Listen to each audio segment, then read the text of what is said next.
Welcome to the only daily podcast focusing on compliance news of the day. Each morning, start your day with a cup of coffee and Tom Fox, the voice of compliance, to hear about 4 of the top compliance, corruption, or leadership stories you will need to start your day.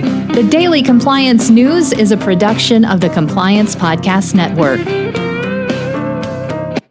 First, a word from our sponsor.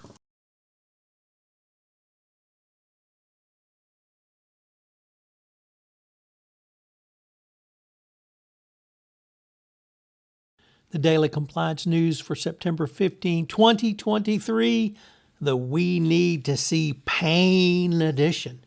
And our story on that topic comes to us from the BBC, which reports that one of Australia's richest men gave a talk at a property summit where he blamed workers for the state of the Australian economy.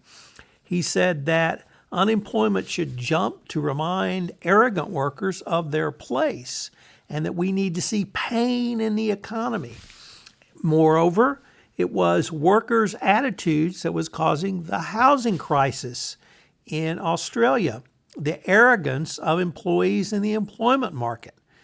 There's been a systematic change where employees feel that employers are lucky to have them, and that this is wrong. And, it's unbelievable that he would say this in public. He's now tried to walk these back, but this is exactly what the GOP believes. This is exactly what magma hat wearing idiots believe.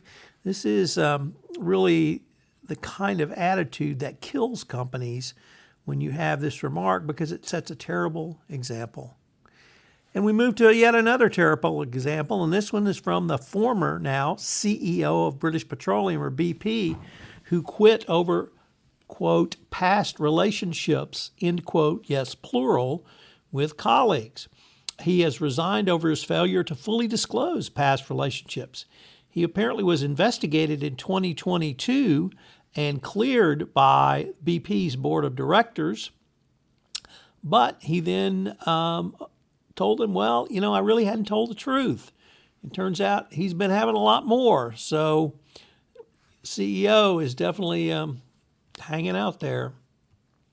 Next up, from the New York Times, the California Assembly has decreed for the first time that employers must pay for employees' certifications.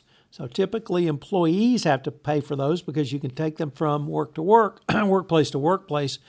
But at least in the food safety training certification, now employers have to pay for it.